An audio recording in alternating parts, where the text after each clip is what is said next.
O meu nome é Alexandre Agostinho e estão a ouvir a Hora H2O. Sejam bem-vindos!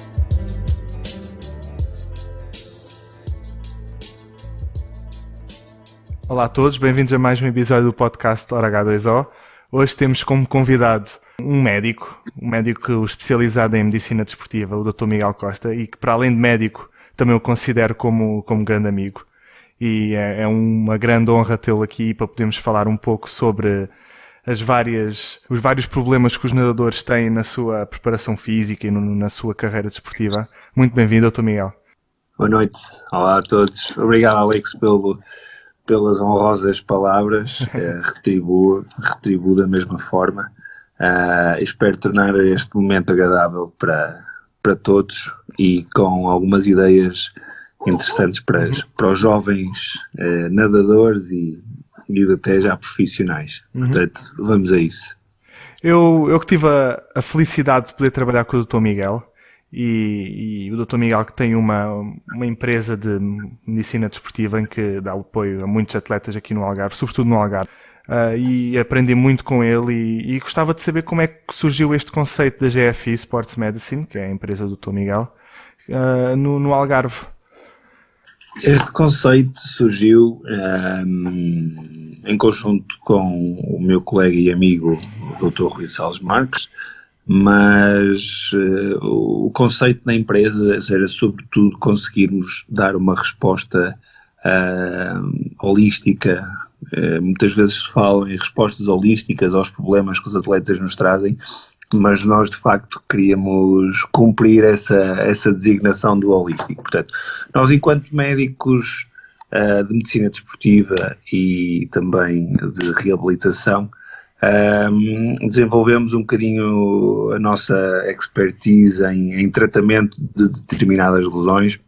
Especializamos-nos em diagnóstico por ecografia, o que nos dá uma grande ferramenta para, numa primeira consulta, avaliar o problema dos atletas. Aliado aos testes funcionais, aliado a outras informações que nós retiramos da nossa consulta, achamos importante a proximidade dos serviços que vão para além da consulta médica. E foi uma coisa que eu sempre defendi e sempre tive muito prazer em pôr em prática, porque de facto é o que é determinante um atleta procurar um médico, ter uma resposta diferenciada e depois o que acontece na grande maioria dos sítios há uma perda do caso clínico porque os serviços muitas vezes não estão integrados, não há proximidade. E a medicina bem feita deve ser uma medicina de proximidade, o atleta sentir que de facto existe pouco espaço entre a primeira consulta, o diagnóstico, a elaboração de uma estratégia de reabilitação e o trabalho que depois é desenvolvido, neste caso, pelo fisioterapeuta, ou quem diz fisioterapeuta diz outra valência dentro da medicina desportiva.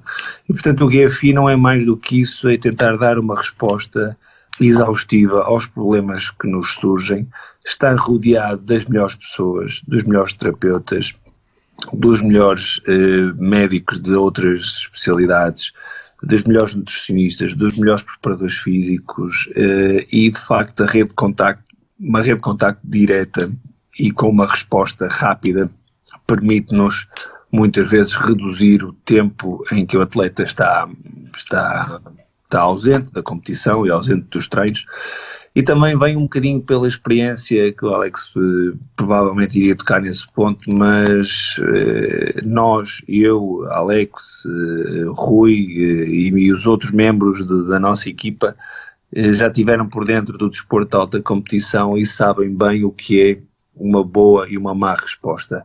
E claro que os tempos são outros, existe uma oferta muito maior de serviços médicos, mas ainda assim eu vejo muitos atletas perdidos, desorientados, com opiniões muito divergentes de problemas que por vezes até são de fácil resolução, e nós de facto tentamos nos pôr do outro lado, e daí a nossa proximidade que com certeza que aumenta o cansaço, aumenta a energia que nos envolve, mas só assim é que as coisas de facto resultam. Sim, e eu acho que acima de tudo os clubes, sobretudo no Algarve, não há uma grande resposta às necessidades dos atletas nos clubes, porque não tem departamento médico, ou tem um fisioterapeuta muitas vezes a trabalhar sozinho, e então o fisioterapeuta tem que fazer o diagnóstico, tem que fazer o tratamento sozinho, e é sempre importante ter uma equipa multidisciplinar que possa dar resposta a essas necessidades dos atletas, e eu acho que a GFI nesse aspecto consegue fazer isso e sinceramente é a única que eu conheço no Algarve que possa fazer isso de uma forma muito bem feita. E normalmente os clubes de natação sofrem desse problema, não têm uma equipa médica que possa dar uma resposta eficaz. E depois peca muito e temos atletas que ficam 6, 7 meses encostados à boxe porque estão a ser mal seguidos. Claro. E eu acho que é muito importante termos uma equipa como a GFI que possa dar apoio a diversas modalidades. Não, e depois aqui há uma questão importante que é, para problemas banais, uma abordagem banal, entre aspas, acaba por resolver o problema. A questão é que nem sempre as lesões são de 2 dias de recuperação, não é? Temos atletas que por vezes têm dificuldade em transitar de um período pré-puberdade e entram numa fase rápida de crescimento e tanto fisicamente como psicologicamente têm dificuldade às vezes de gerir novas queixas que sentem, porque de facto a carga de treinos também muitas vezes aumenta também a exigência na escola, o cansaço nem sempre é conseguido, é de fácil gestão, há perturbação do sono, e depois no fenómeno de lesão desportiva, depois quando é acionado o seguro desportivo, muitas vezes o circuito não é o mais eficaz para os atletas, porque eles, a grande maioria das vezes, estão reencaminhados para médicos, com certeza com as suas competências, mas sem a especificidade às vezes que atletas de alto nível precisam. Portanto, às vezes o seguro desportivo encaminha para um circuito que é uma perda de tempo pela falta de especificidade que determinadas lesões ou determinados atletas precisam. E às vezes uma análise diferenciada de facto torna um problema que à partida poderia ser mais complexo em algo mais simples, mas às vezes também o contrário. Temos a capacidade de identificar casos mais graves em que o atleta vem com a opinião de que é algo banal, algo simples, e assim não é. E temos que gerir essas expectativas. Portanto, eu acho que na medicina desportiva o grande segredo é gerir expectativas, perceber em que fase de vida é que está o atleta, ir de encontro àquilo que ele sente e também muitas vezes gerir a parte familiar, que às vezes é o que dificulta determinados processos. O Dr. Miguel, que sei que jogou voleibol a nível internacional pela seleção nacional e depois até foi agora na última época foi médico do Sporting Clube Portugal, da secção de vôlei, também médico do futebol do Portimonense, do departamento médico do Portimonense, e há pouco tempo, o ano passado, fez umas provas de natação comigo. Eu acho que eu estou a dizer isto porque eu acho que é muito importante passar por vários desportos e sentir na pele as necessidades e o que um nadador passa, ou que um jogador de vôlei passa, ou que um jogador de futebol passa, para depois conseguir dar uma resposta mais ótima, não é? Eu pelo menos eu gosto de sentir na pele para depois conseguir passar para a prática. Eu não sei se partilha da mesma opinião. Não, eu como passei ao lado de uma grande carreira enquanto nadador, é importante o que o Alexandre está a dizer, de facto, uma pessoa perceber as especificidades de cada desporto, mas o que me disse abre a oportunidade a falarmos de algo muito, muito importante no desenvolvimento de um jovem atleta, que é o conceito de especialização precoce. Nós vivemos numa sociedade em que existe pressão em tudo o que nós fazemos. Então, as crianças, hoje em dia, talvez mais do que antes, talvez, é algo a refletir, mas grande parte dos miúdos que têm qualidade técnica, que têm bons tempos, que são as referências nas suas idades jovens, são atletas que estão sujeitos a uma pressão muito grande desde muito cedo. Portanto, vivem num fenómeno de especialização precoce, o que aumenta muito o risco de desistência precoce de desporto. O que é sugerido na literatura internacional é que todo atleta até aos 14, 15 anos deve fazer mais do que uma modalidade desportiva. Tem que ter pelo menos um dia de descanso por semana e tem que ter por ano pelo menos um mês sem exposição à sua atividade desportiva competitiva, porque há determinados desportos que ou porque são assimétricos ou porque sobrecarregam demasiado de estruturas específicas. É preciso compensar isso com outros estímulos, com outros desportos. Eu costumo brincar que os nadadores fora d'água são muito frágeis. É verdade. E não deixa de ter algum sentido na forma de que a água, eliminando a gravidade, exatamente, diminui muito a própria oscilação, diminui muito o tónus capsular, ligamentar, então não há o desenvolvimento que se calhar outros desportos permitem, até desportos de contacto, depois tem outros riscos das lesões por contacto, mas combinar diferentes modalidades numa fase de crescimento é muitas vezes o segredo para diminuir a pressão em que as crianças estão sujeitas, ou os jovens atletas, e que depois, num momento de especialização, já numa fase, por vezes, final ou intermédia da puberdade, aí tenham energia e motivação para se dedicarem em exclusivo a uma modalidade só, neste caso que estamos a falar em particular da natação.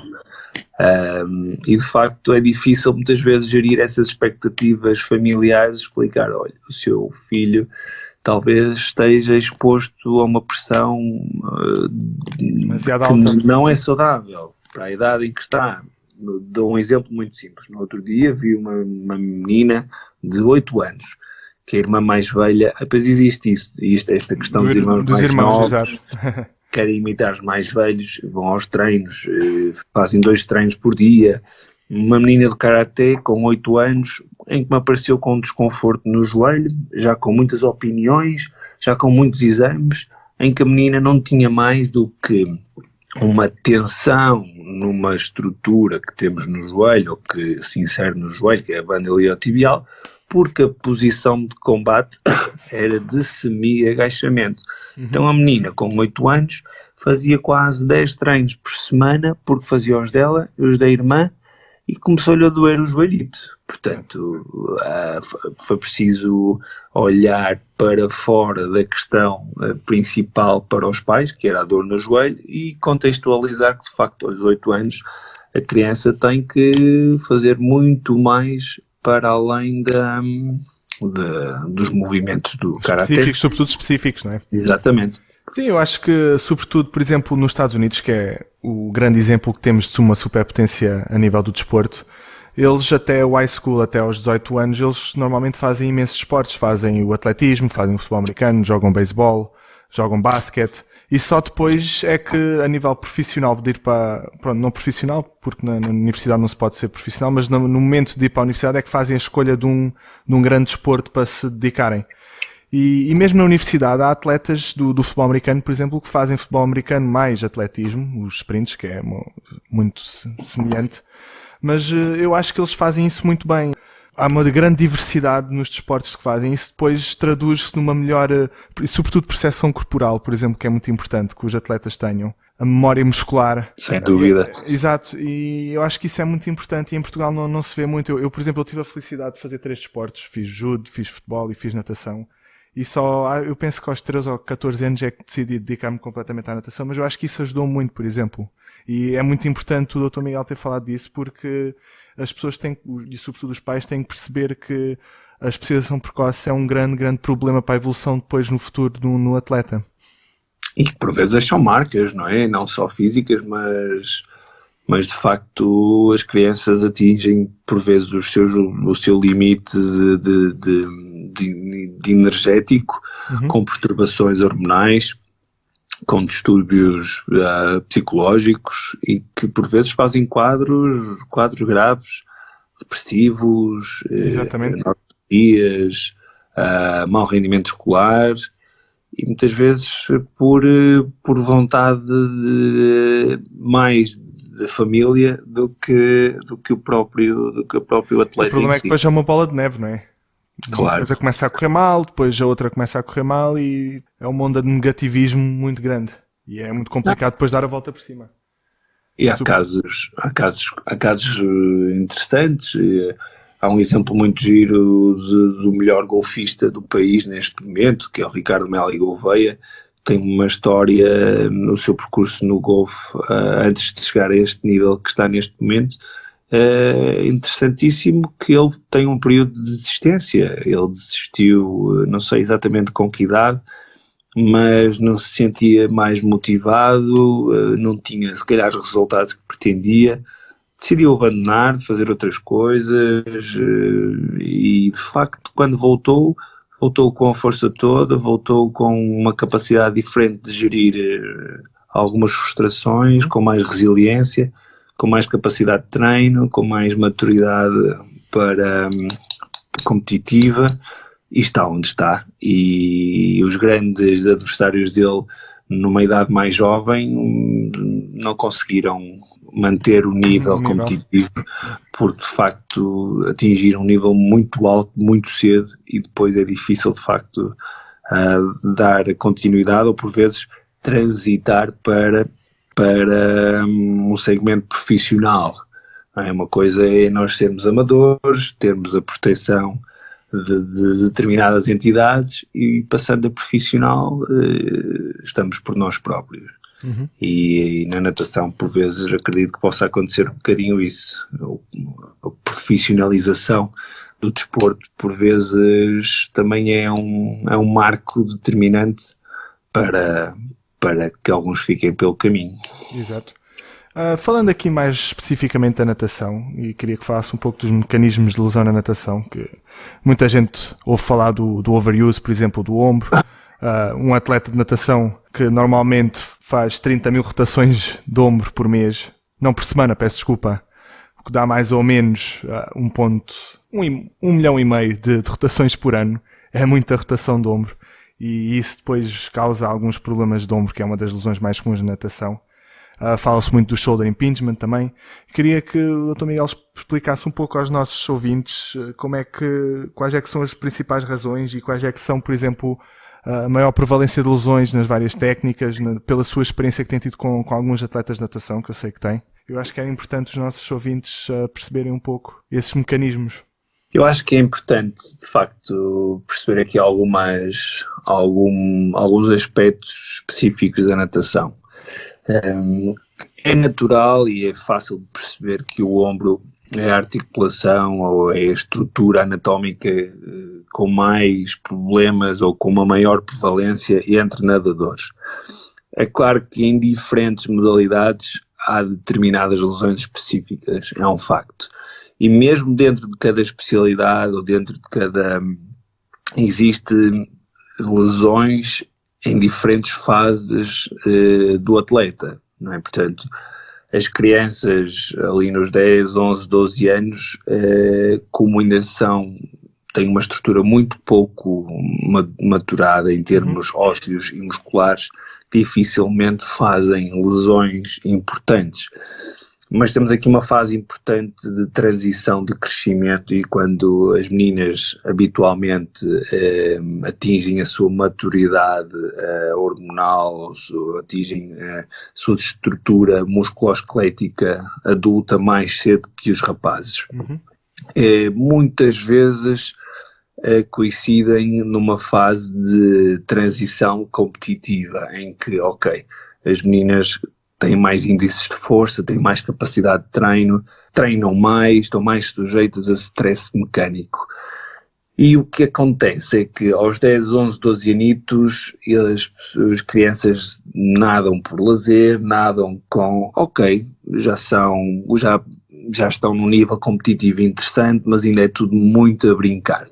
A questão aqui é quando entram numa fase mais a sério, não têm a devida compensação fora d'água. Isto é, a sobrecarga mecânica que a braçada sujeita, neste caso o ombro, tem que ser compensada, as estruturas musculares têm que aumentar a sua capacidade para o volume de treino que os atletas estão sujeitos.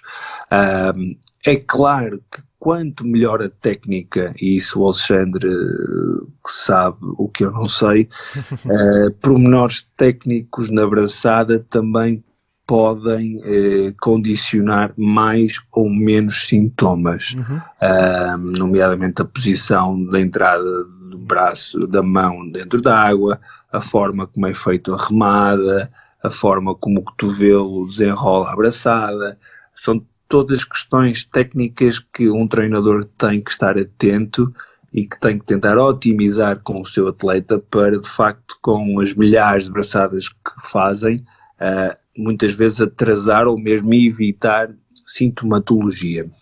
Depois existe aqui outra questão, que é, não existe muitas vezes na maioria dos clubes uma cultura desportiva em que trata o atleta de uma forma global, isto é, o tempo é curto, a necessidade de fazer um volume grande de treino dentro da água é grande, porque só treinando muito é que se atingem objetivos, e por vezes a parte preventiva, a parte de ginásio, a parte de desenvolvimento de outras capacidades, de outras qualidades, são postas em segundo plano.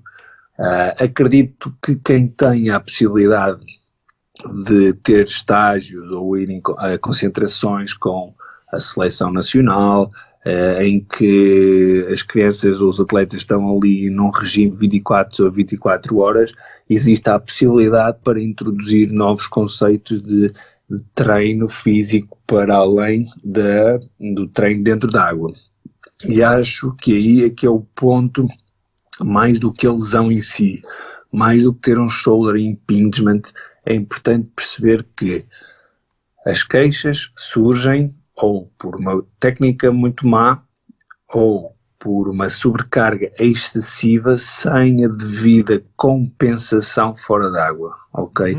Compensação esta que tem que ser feita com descanso, porque as estruturas precisam de descansar de um estímulo para o seguinte, mas também precisam de ser fortalecidas, porque sabemos que dentro da água entramos em fadiga, entrando em fadiga, há grupos musculares com mais capacidade de aguentar 1 hora a nadar, mas há determinados grupos musculares, nomeadamente os mais pequenos, que facilmente entram em fadiga e o ombro entra numa disfunção, apesar de não haver sintomas logo no início dessa disfunção. Por vezes é algo que, quando o atleta se queixa de dor, seja do ombro, seja de outra estrutura qualquer, é porque já houve um percurso de sobrecarga acumulada não identificada atempadamente.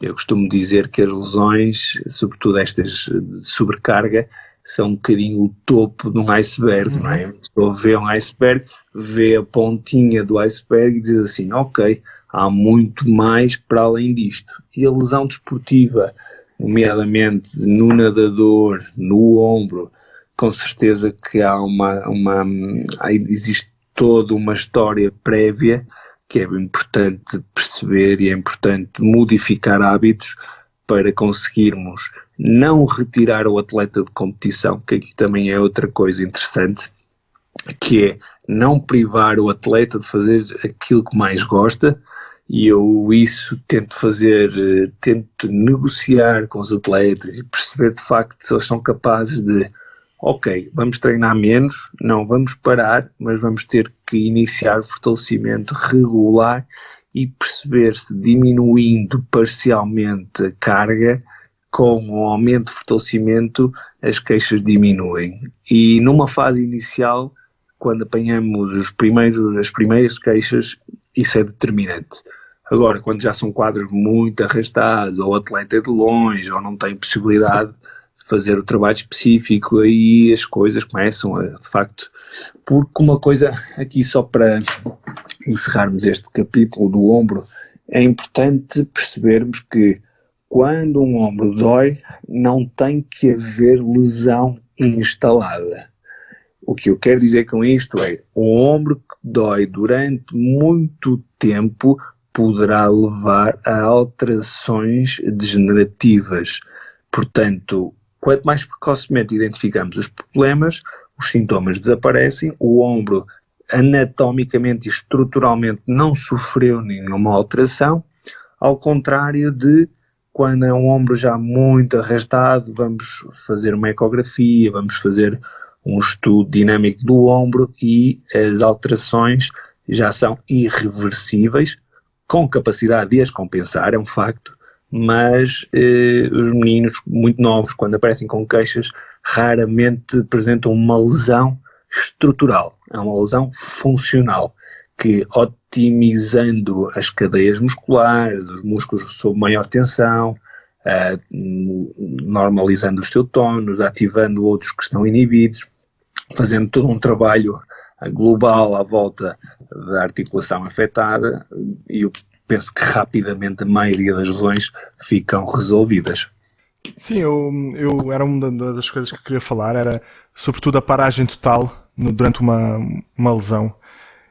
Porque eu também passei por isso, eu tive muitos problemas de ombro enquanto atleta, e quando chegava ao mês de agosto, que era as nossas férias, eu pensava, vou ficar um mês parado, quando voltar em setembro tenho um ombro completamente regenerado e não vai haver problema. Mas não fazia nada também, não fazia a parte de prevenção, não fazia reforço das cadeias musculares, não fazia nada. E pensava que só com a paragem iria ajudar muito. Mas não, eu quando voltava ainda tinha mais dores no ombro, e é uma coisa que as pessoas muitas vezes pensam que vai ajudar, a paragem total, e na maior parte das vezes neste tipo de lesão é ao contrário.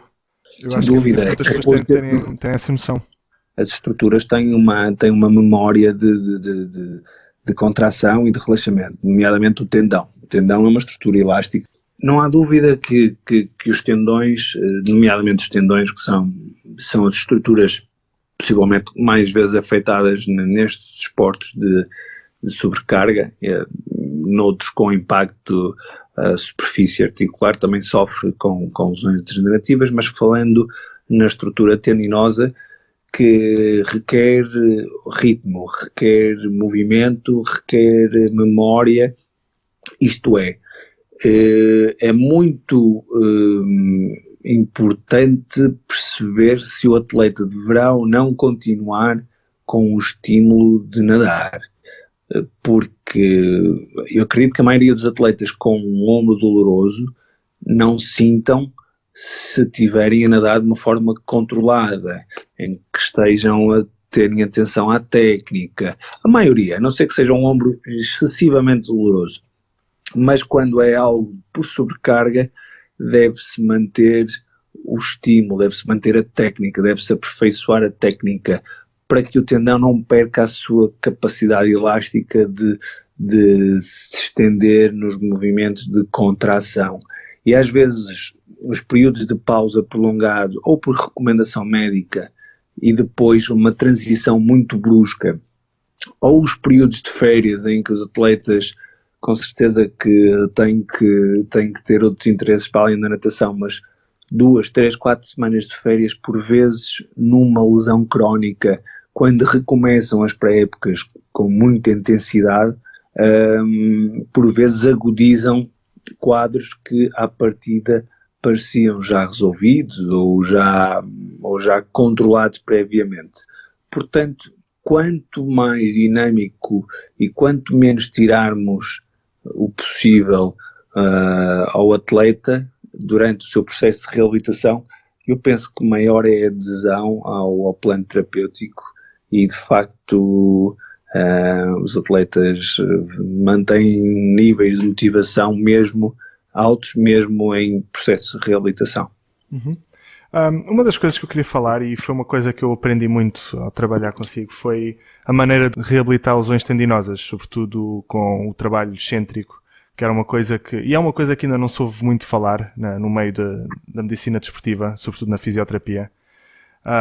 E queria que nos falasse um pouco sobre a melhor maneira de reabilitar lesões tendinosas e também alguns métodos de prevenção, porque nós sabemos que a natação é um desporto em que há muita rotação interna, por exemplo, e depois os rotadores externos são muito mais fracos. E ainda se vê muitos atletas a fazer rotação interna no reforço, que é uma coisa que eu não consigo perceber. Pronto, às vezes há déficit, porque isto depois também, cada caso é um caso, não é? Mas na maior parte das vezes não fazem porque viram na internet ou porque o massagista disse e não recorreram a um profissional de saúde que tenha feito uma avaliação prévia, uma avaliação com qualidade, para depois perceber o que é que se passa, quais é que são as descompensações que tem. E pronto, queria que falasse um pouco sobre isso. Eu acho que cada tendão tem uma base fisiopatológica, isto é, todo o tendão, independentemente da articulação, tem uma base comum degenerativa. Portanto, o processo de tendinopatia é comum a um supraespinhoso no ombro, como é comum a um tendão patelar do joelho, como é comum a um tendão de Aquiles. Em termos de reabilitação, diferem um bocadinho, porque no membro inferior estão sujeitos a carga, estão sujeitos a impacto, estão sujeitos a salto, enquanto que a função do ombro, os tendões do ombro, não são mais que uma interface para a nossa mão conseguir executar movimentos. Portanto, difere essencialmente por isso. Mas a base, a qualidade, a perda da qualidade das fibras tendinosas é comum, seja qual for a estrutura. Em particular o ombro, para além da sobrecarga excêntrica, que a literatura diz-nos que é o método mais eficaz para reabilitar tendões que já tenham algum grau de alteração degenerativa, o estímulo excêntrico permite um turnover celular, não na sua totalidade, porque não se consegue reverter um processo em que as células tendinosas já entraram em apoptose, portanto são células não funcionais, mas o estímulo excêntrico permite de facto algum turnover celular e permite capacitar os tendões para outros níveis de esforço ou para outro nível de sobrecarga. Mas para além, eu não posso isolar um treino excêntrico num ombro ou para um supraespinhoso sem tentar ou sem organizar toda a biomecânica do ombro, porque o ombro muitas vezes inicia-se o seu processo de reabilitação na ponta do pé oposto. O que eu quero dizer com isto é, todo o ombro depende do core, todo o ombro depende de uma cintura escapular, exatamente. Todo o ombro depende de uma via ascendente que se inicia, não em particular na natação, pelo facto de estar dentro da água retira a carga sobre as estruturas, mas qualquer outra modalidade fora da água com patologia do ombro, todo o movimento tem que ser integrado desde o pé, neste caso contralateral, até à ponta da mão do ombro afetado. Mas neste caso do ombro, para além de isolarmos exercícios específicos excêntricos para os tendões afetados, temos de facto que otimizar este desequilíbrio muscular que já existe naturalmente sem estimular, sem nadar. Portanto, nós somos muito mais fortes nos nossos rotadores internos, porque temos um grande músculo a ajudar na rotação interna, que é o peitoral maior, associado a um subescapular, e naturalmente que depois os músculos que fazem um movimento contrário são músculos muito pequeninos em que se não os treinamos, então eles inibem e o nosso ombro adquire uma posição muito anteriorizada. Vem tudo, é tudo a favor do tal impingement, do tal conflito de espaço que depois o supraespinhoso sofre, porque as estruturas estão todas muito anteriorizadas. O peitoral menor, neste caso, também fica muito encurtado, então o atleta fica muito congestionado no seu espaço subacromial, para que isto, associado às vezes a uma incorreção técnica, tudo isto é convidativo a que o ombro possa doer. Sim, e sobretudo, e falou muito bem, e tivemos a felicidade de participar num curso sobre ombro com a Anne Coles, que é uma das grandes fisioterapeutas a nível mundial, e ela falou muito da importância da cintura escapular e do controle da cintura escapular para o melhoramento da dor, sobretudo da dor no ombro. E eu acho que é uma das coisas que também muitos atletas limitam-se a fazer rotadores externos e pronto, e esquecem-se muito da cintura escapular, e lá está, como o Dr. Miguel disse, esquecem-se muito de trabalhar o core, esquecem-se muito de trabalhar o membro inferior contralateral, todo. Nós temos que conseguir ver isto como um global. O corpo é um só, funciona num só. Sem dúvida. E depois, em alto nível, em alta competição, eu costumo explicar aos atletas que a força não é só a capacidade de vencer uma resistência, não é só força bruta, a capacidade de costumo brincar que a força, existe uma força pura, que é a capacidade de empurrar um caminhão, que de facto que é importante para atingir os melhores tempos, ter força pura. Mas ao mesmo tempo também existe uma força fina, que a força fina trabalha-se com menos carga, mas com mais qualidade no movimento. Portanto, o facto de mandarmos o atleta reforçar e melhorar as suas estruturas, o conceito importante não é só carga, mas é carga, sim senhor, para conseguirmos aumentar os índices de força, mas também fazer alguns trabalhos de coordenação associado à força pura. Porque senão temos alguém muito encurtado, muita força, mas depois com dificuldade em fazer movimentos finos, ter uma braçada suave e vemos de facto que os atletas de topo mundial, com certeza que têm uma envergadura física grande face ao número de horas que treinam e ao volume de ginásio, de treino de força pura que fazem, mas com certeza que também têm muito trabalho técnico de força fina associado, porque senão as lesões não permitiam chegar aos níveis que chegam. Sim, e eu por acaso ainda o outro dia estava a falar disto com a minha namorada. Há um slogan que eu gosto muito de aplicar, que é o slogan da Pirelli, que é Power is nothing without control. E eu acho que isso assenta que nem uma luva no que o Dr. Miguel disse. E não basta ter força pura, é preciso saber aplicá-la, e é com esses movimentos finos e esses pequenos momentos, esse controle, que depois conseguimos ser mais eficazes nos nossos movimentos. Sem dúvida. Miguel, vamos falar aqui, porque toda a gente fala que a natação é um excelente desporto para lesões, para evitar lesões, ou um desporto muito completo. Eu queria que falasse um pouco como é que compara a natação com outros desportos a nível de impacto nas articulações, como já falamos há pouco, a nível de muscular, a nível mesmo de lesões, porque a natação, pronto, é um desporto que não tem muito impacto, mas tem, lá está, como tivemos a falar anteriormente, tem muitas lesões também associadas. E queria que fizesse, sobretudo com a sua experiência com o vôlei ou com o futebol, que conseguisse fazer uma comparação entre a natação e os outros desportos. Está-me a falar em alta competição ou está-me a falar em pacientes que aparecem com dores e os médicos têm por hábito recomendar a natação? Vamos falar dos dois. Ok.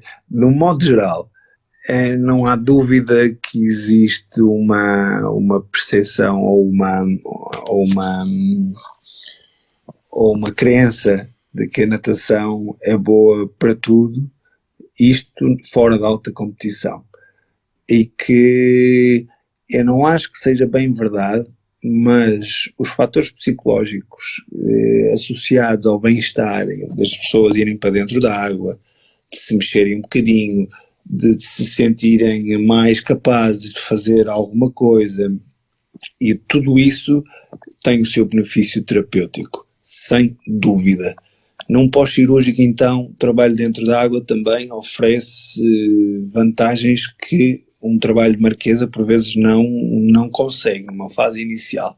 Portanto, natação, sim senhor, é saudável, é recomendável na maioria das situações, mas quem não sabe nadar, quando vai para dentro da água, com uma técnica péssima, por vezes, pode agudizar outros problemas ou até mesmo o que já tinha. Mas eu acho que devemos correr o risco, porque só a atitude da pessoa em si querer fazer algo, meter-se dentro da água para melhorar, uma pessoa tem que, sim senhor, deve começar por aí, deve fazer isso, mas explicar que não chega. E muitas vezes pessoas com uma perda de densidade mineral óssea, a dita osteoporose, em que estão convencidas que mandaram-me fazer exercício porque faz bem ao osso, mas esquecem-se que o osso precisa de carga, precisa de impacto, precisa de estar fora da água para que exista algum efeito terapêutico do exercício. E neste caso, para pessoas com osteoporose, a natação não é recomendada pelo efeito terapêutico. Pode ser pelo bem-estar psicológico, sim senhor, e até de mobilidade cardiovascular. Mesmo assim, é importante sensibilizar as pessoas que hidroginástica ou natação pura não chega em determinada fase da nossa vida. Voltando aos atletas, pois quem acredita que a natação não expõe o atleta a lesões graves, pois está perfeitamente descontextualizado da realidade. Até porque muitas vezes, lá está, voltando às cargas, há determinados períodos em que os atletas até nadam com alguns aparelhos para aumentar a resistência e depois conseguirem melhorar determinadas valências na sua braçada. Só isso também é outro fator de risco que por vezes sobrecarrega ainda mais. Estamos a falar das placas que vocês usam nas mãos para treinar com uma maior resistência, ou nas pernas. Portanto, eu acho que a natação não é de todo o desporto mais saudável em alta competição. Acho que é difícil encontrar um desporto que não tenha riscos associados, sobretudo pelo volume de horas em que um atleta está sujeito. Portanto, claro que existe aqui um desporto que é exceção à regra, não por não haver lesões, mas por causa dos níveis físicos que os atletas têm, que é nomeadamente o futebol.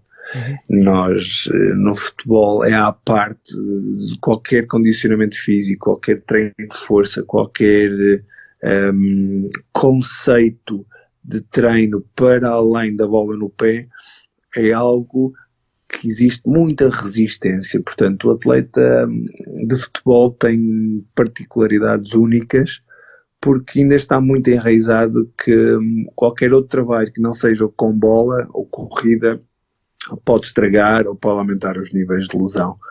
Mas, de facto, hoje em dia, na alta competição, fora o futebol, já vai havendo equipas, com certeza, que muito sensíveis a esse trabalho fora do treino com bola, mas nas outras modalidades, no basquete, no vôlei, na natação, já existe uma metodologia de treino impressionante, que de facto a diferença está aí.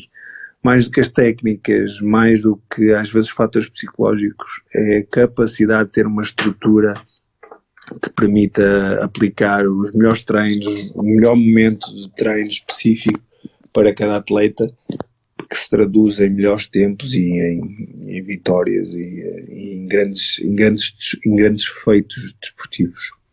Doutor Miguel, muito obrigado, foi um prazer tê-lo aqui. É tudo meu, falar um pouco sobre lesões, que é uma coisa que é muito importante os nossos atletas perceberem, sobretudo os atletas, pais, treinadores, que as melhores maneiras para prevenir e reabilitar, e que precisam de um acompanhamento eficaz, e nem toda a gente consegue dar esse apoio, infelizmente. Também, agora, como já sabe, eu vou em agosto, também fica o convite para fazermos outra travessiazinha juntos em agosto. Por isso é melhor ir treinando. Dá umas passadasitas. É difícil treinar mesmo, mas a motivação está lá. Depois faz uma. Por isso, mas acho que sim, em jeito de conclusão,